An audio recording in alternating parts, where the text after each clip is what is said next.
নমস্কাৰ এই মুহূৰ্তত আহি পৰিছে দিনটোৰ বহুকেইটা গুৰুত্বপূৰ্ণ খবৰ কিয়নো প্ৰতিটো খবৰে বহুতেই গুৰুত্বপূৰ্ণ প্ৰথমৰ পৰা শেষলৈকে ভিডিঅ'টো চাব প্ৰথম খবৰ চৰকাৰী হাস্পতালত ঔষধ নাপালেই দিব পাৰিব অভিযোগ মুকলি চৰকাৰী হোৱাটছএপ নম্বৰ অভিযোগ দিলেই বিপদত পৰিব চিকিৎসক আপোনাক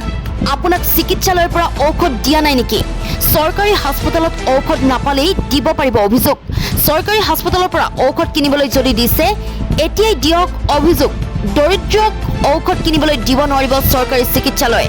চিকিৎসকে ফাৰ্মাচীৰ পৰা দৰৱ আনিব ক'লে পৰিব বিপদত চৰকাৰৰ স্বাস্থ্য বিভাগে মুকলি কৰিলে নম্বৰ হোৱাটছএপ নম্বৰটো হৈছে 9864541430 চৰকাৰী চিকিৎসালয়ত উপলব্ধ ঔষধহে দিব লাগিব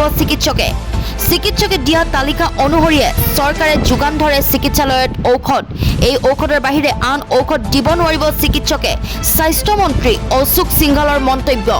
7 অক্টোবৰত নতুনকৈ 30 লাখ মহিলাই পাব অৰুণোদয়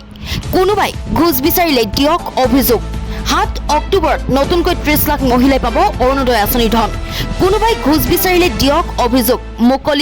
মুকলি কৰা হৈছে হেল্পলাইন নম্বৰ যদি আপুনি অৰুণোদয় পোৱা নাই শীঘ্ৰেই কৰক আবেদন প্ৰতিগৰাকী মহিলাই লাভ কৰিব অৰুণোদয়ৰ নামত কোনোবাই ঘুষ ল'লে লগে লগে অভিযোগ দিয়ক মুকলি হল 6টা বিশেষ নম্বৰ কেইটা হৈছে 6026903418 আৰু এটা নম্বৰ 6026903483 শ্যামকানু সিদ্ধাৰ্থৰ ৰক্ষা নাই সিংগাপুৰৰ পৰাই গ্ৰেপ্তাৰ কৰি অনা হ'ব বুলি মুখ্যমন্ত্ৰীৰ মন্তব্যৰ পিছতেই ভয়তে ফেচবুকত পোষ্ট শ্যামকানুৱে লিখিছে শ্ৰদ্ধাৰ ৰাইজ মই আহি আছো সোনকালে ইতিমধ্যে পুলিচক জনাইছো চৰকাৰ প্ৰশাসনক সম্পূৰ্ণৰূপে সহযোগিতা কৰিম মোৰ লুকুৱাবলৈ একো নাই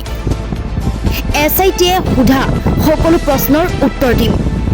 অতি উচ্চ পৰ্যায়ৰ অনুসন্ধান হওক তন্নতন্নকৈ সকলো দিশ সকলো কথা অনুসন্ধান হওক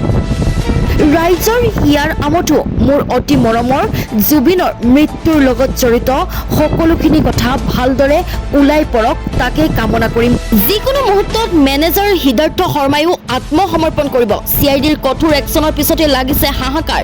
যিকোনো মুহূৰ্তত মেনেজাৰ সিদ্ধাৰ্থ শৰ্মায়ো আত্মসমৰ্পণ কৰিব CIDৰ কঠোৰ একশ্যনৰ পিছতে লাগিছে হাহাকাৰ মুখ্যমন্ত্ৰীয়ে 36 ঘণ্টা সময়ত অধিক কঠোৰ হ'ব বুলি কৈছিল মুখ্যমন্ত্ৰীৰ ডেডলাইনৰ পিছতে এতিয়া হাহাকাৰ লাগিছে ফেচবুক পোষ্ট দি আৰক্ষীক খবৰ জনাই আত্মসমৰ্পণ শ্যামকানু মহন্তৰ সিদ্ধাৰ্থ শৰ্মাৰো মোবাইল লোকেশ্যন ট্ৰেক কৰিছে আৰক্ষীয়ে শ্যামকানুৰ পিছতে এতিয়া সিদ্ধাৰ্থ শৰ্মায়ো আত্মসমৰ্পণ কৰিব আহি গ'ল নতুন আইন 1 অক্টোবৰৰ পৰা নিষিদ্ধ হ'ব অনলাইন গেম ধৰা পৰিলে 2 বছৰ জেল হ'ব আৰু 1 কোটি টকাৰ জৰিমনা 1 অক্টোবৰৰ পৰা নিষিদ্ধ হ'ব অনলাইন গেম ধৰা পৰিলে 2 বছৰ পৰ্যন্ত হ'ব কাৰাদণ্ড অনলাইন মানি গেম প্ৰচাৰ কৰিলে খাটিব লাগিব 2 বছৰ পৰ্যন্ত কাৰাবাস অনলাইন মানি গেমক লৈ চৰকাৰে বলবৎ কৰিব নতুন আইন লেনদেনত জড়িত হ'লে ব্যক্তি কোম্পানীয়ে ভৰিব লাগিব জৰিমনা 12 ঘণ্টাৰ জেৰাৰ পিছত এৰি দিয়া হ'ল শেখৰ গোস্বামীক যিকোনো মুহূৰ্তত গ্ৰেপ্তাৰ হ'ব শ্যামকানু মহন্ত আৰু সিদ্ধাৰ্থ ভট্টাচাৰ্য 12 ঘণ্টাৰ জেৰাৰ পিছত এৰি দিয়া হ'ল শেখৰ গোস্বামীক পুনৰ যিকোনো মুহূৰ্তত হাজিৰ হ'ব লাগিব শেখৰ গোস্বামীৰ পৰা বহু তথ্য লাভ কৰিছে SITয়ে আমাক যি সুধিছে সকলো কৈছো এনেদৰে মন্তব্য কৰিছে শেখৰ গোস্বামীয়ে সকলোকে পৃথকে সোধা পোছা কৰিছে শ্যামকানু মহন্তৰ লগত জড়িত থকা বহু ব্যক্তিৰ লগতে নৰ্থ ইষ্ট ফেষ্টিভেল জড়িত প্ৰায় 20 জন লোকক জেৰা চলাইছে আজি 12 ঘণ্টাৰ জেৰাৰ পিছত এৰি দিয়া গ'ল শেখৰ গোস্বামীক পুনৰ যিকোনো মুহূৰ্তত হাজিৰ হ'ব লাগিব শেখৰ গোস্বামীৰ পৰা বহু তথ্য লাভ কৰিছে SITয়ে সকলোকে পৃথকে সোধা পোছা কৰিছে শ্যামকানু মহন্তৰ লগত জড়িত থকা বহু ব্যক্তিৰ লগতে নৰ্থ ইষ্ট ফেষ্টিভেলত জড়িত 20 জন লোকক জেৰা চলাইছে আজি 12 ঘণ্টাৰ জেৰাৰ পিছত এৰি দিয়া হ'ল শেখৰ গোস্বামীক